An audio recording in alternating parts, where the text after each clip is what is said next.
Good morning to all of you. Welcome into First Take on a Wednesday. It's hump day, gentlemen, halfway through the week. What's going on? What's up, man? How are you? We're fired up, though. How's everything? It's midweek, right? A lot to get into. So coming up on the show, we have A-Rod. He's not happy. He isn't getting playing time in the majors. Should the Yanks play A-Rod more? Don't miss that debate. Plus, we start with the NFL, though. Ray Rice joined Mike and Mike this morning and spoke about his domestic violence incident and how he feels about other players like Greg Hardy getting a second chance while he hasn't gotten his. Take a listen. I looked at it as if I truly worried about everybody else getting a second chance, I know I would have went into a very dark place. So just being totally honest with you, I just kept working. I kept grinding. I just kept doing what I was going to do. I kept bettering myself as a person. I kept taking care of what I had to do with my family, you know, and I kept persevering through them tough times because I knew that I had to, you know, I couldn't bail on my family. You know, the people who loved me most were still looking at me and looking up to me to keep going. So I really didn't pay too much attention to other guys getting second chances. One thing I did was take full ownership of what I did and understood why I'm not getting a second chance. And I understand that. You know, I'm a big boy, and I'm not sitting up here being naive about the situation. You know, the situation was a horrible deal. But if you look at my life from where it was before the incident, and you look at everything I did after, you know, this is where I can say you can take one guy and look at a situation who did almost everything right before everything, but did everything right after and tried to make the best out of a situation, then, you know, that's me, you know, and I don't want to say I'm one and done because I don't think it's over yet, but I'm just yet to be the guy to get the second chance. So, but my second chance is already, you know, it's beautiful. Like I said, I'm not in trouble.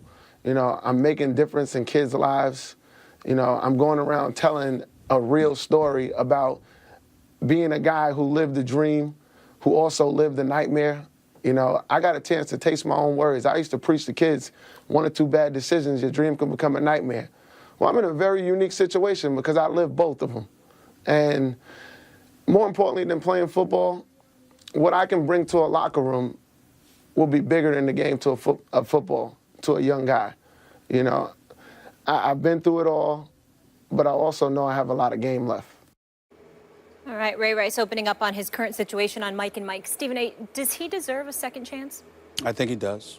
I think he deserves a second chance. I think that he's been deserved a second chance as it pertains to the incident in question. And believe it or not, regardless of whether he wants to say it or not, I don't believe it's because of him. I believe it's because of the transgressions made by others who still find a way to remain in the NFL.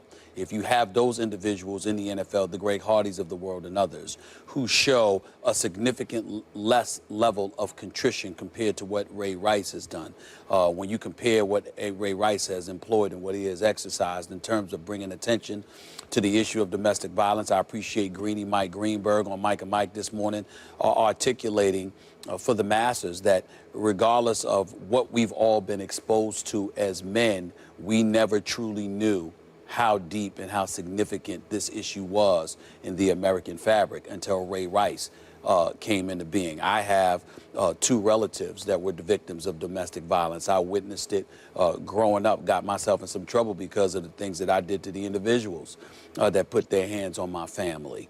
But when you see it, you really think that it's an isolated incident. And then when Ray Rice comes out and then you see the numbers that were out there and how 85% of the victims of domestic violence are women and how prevalent it is in our society, obviously you have an obligation to assist Ray Rice in bringing attention to that matter. And the fact that he's going about the business of doing things the way that he does things warrants a second chance. But I also think that he has to be realistic. They're usually thinking you're pretty close to finished anyway as a running back in the NFL by the age of 30.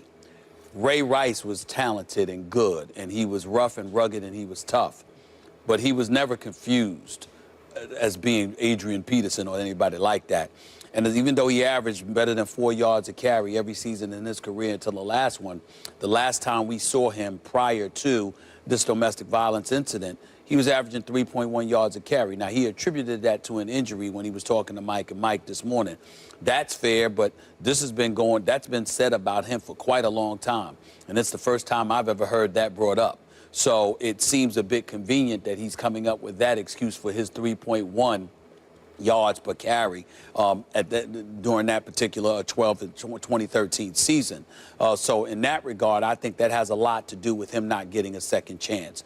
I also think, obviously, you have a lot of teams that are very reticent because even though we're a society that prides ourselves on giving second chances, you have a plethora of individuals out there who don't want you to ever get a second chance. They don't want Ray Rice to get a second chance. They didn't want Michael Vick to get a second chance after Michael Vick served 18 months in a federal penitentiary, Leavenworth, for the whole dogfighting scandal. You have some folks in our society, they're just not that willing to forgive. And so you look at it from that perspective. And then here's another thing that's working against Ray Rice.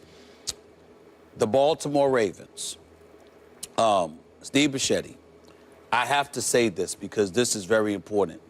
Outside of the domestic violence he inflicted upon his then fiancee, now wife, the other thing that Ray Rice did that I thought was very wrong on his part was he dimed out the owner. The owner had privately texted him or emailed him, I forget which it was, and he was basically saying, you're a Raven for life, Max. You're a Raven for life. We'll take care of you, et cetera, et cetera. And Ray was so hell-bent on telling the world how honest he was, that he basically threw the owner to the wolves. Because now the owner had to backtrack because the owner didn't want to come across as somebody who was condoning your violence. He just wanted to let you know that he had your back and he was going to support you and you would always have a job here. I firmly believe this. If Ray Rice had never done that, I think the city of Baltimore, remember, we saw women outside the stadium in the aftermath of the Ray Rice incident, supporting him being allowed back into the NFL.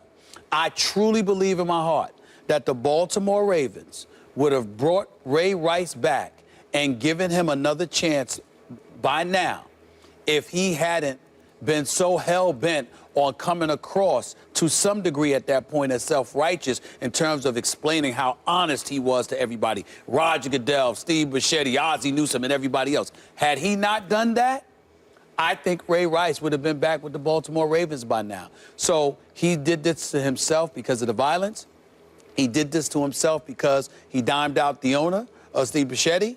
But based on everything that he has done in terms of the aftermath of what's transpired, the contrition that he has shown, if anyone deserves a second chance after committing such an egregious act, it would be him, especially in today's NFL when we appear to have a bevy of individuals, not a lot, but a few guys, you know, getting in trouble for this kind of egregious act.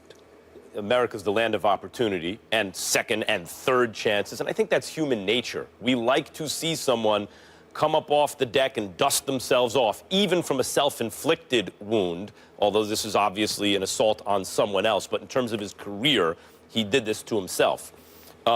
Particularly when that person shows real public remorse. You believe that their public display of contrition is genuine, and that they've internalized the lessons that their behavior wrought.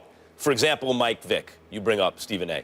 Michael Vick was involved in a real moral crime, but his behavior since then seemed to be of someone who had internalized the lessons that he learned, who simply wasn't parroting what he thought everyone wanted to hear, but it became part of himself. He made himself a better person.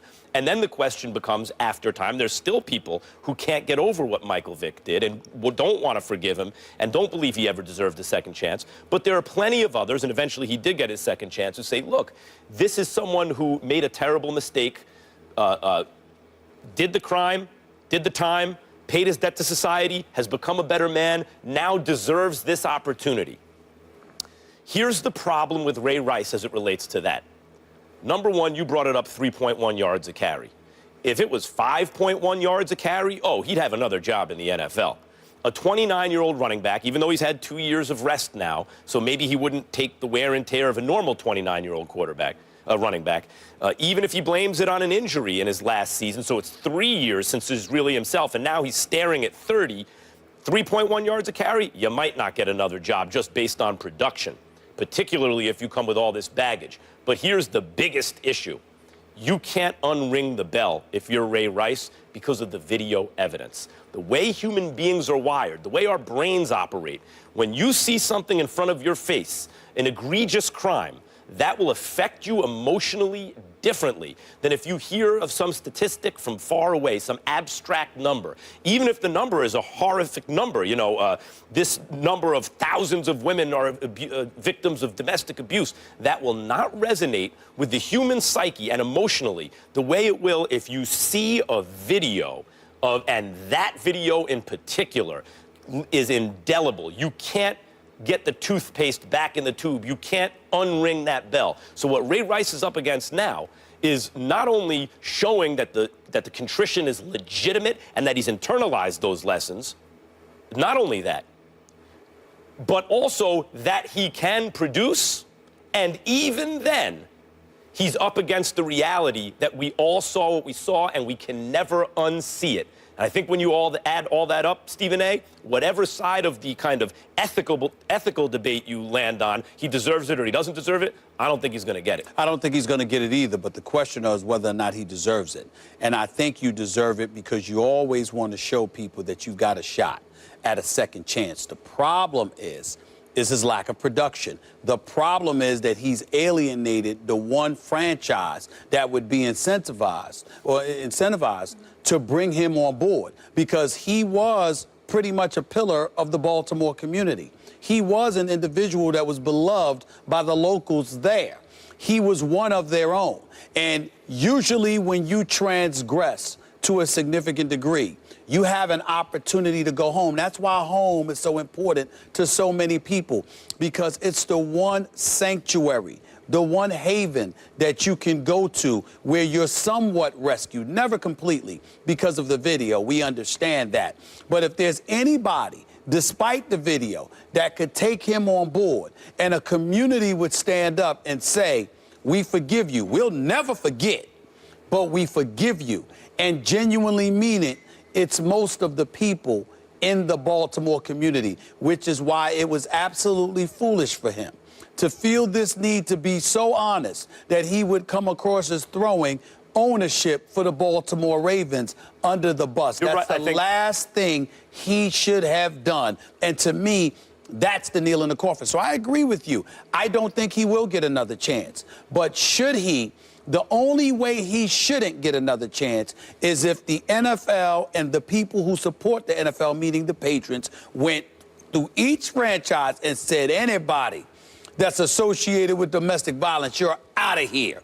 Anybody that's associated with acts of violence, you're out of here. If you get rid of everybody, then that's different. But because you've got some people still in the league, that's why I think with the level of contrition he has shown, that he could do a lot of good, because you bring a lot of, he's brought, like Mike and Mike said, he's brought more attention to the domestic violence issue than anybody in recent memory. It's a damn shame he had to do it that way. It's shameful that he did it that way.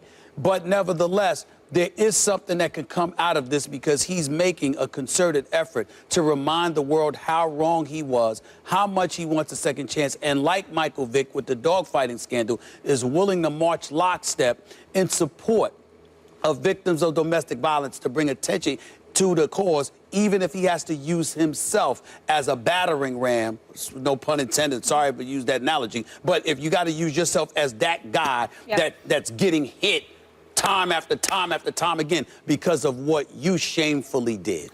Molly, as the only woman on the show and as a big football fan, where do you come down on Ray Rice right now? I don't think Ray Rice is going to get a second chance, and I think that's because of football. So what do we say it stands for? Not for long, and especially with the running back position and him being 29 years old and not coming off a strong season. And as you mentioned, maybe even if the Ravens were going to take a chance, he closed that door. And they've also said Justin Forsett looks phenomenal. As far as As far as Ray Rice from the moral issue, I do believe he deserves a second chance. And like you mentioned, Michael Vick, and in contrast to Greg Hardy, he's done all the right things, at least publicly he appears, and showing his contrition and his remorse for the egregious acts and going through the protocol that the NFL has set up and the counseling and working on his family. And it doesn't make it okay, but everybody's from different backgrounds and raised different ways. And I'm happy that he got the proper help and he's addressed it and moving forward. But as far as the football piece, I do not think that he will get a second chance based on that. And I think if teams are on the fence, unfortunately, they're going to say now, fortunately or fortunately, they're going to say, we don't want the hoopla that comes along with it. So if any shot, yes, maybe as a backup down the road, but I really don't think so. But I think it's purely based on football. And if they weren't sure, it's not worth all the attention that it's going to bring. Not worth it. So we will leave that one there. When we come back, we are going to switch gears to Cam Newton. He's the reigning NFL MVP, but does he belong in the elite category of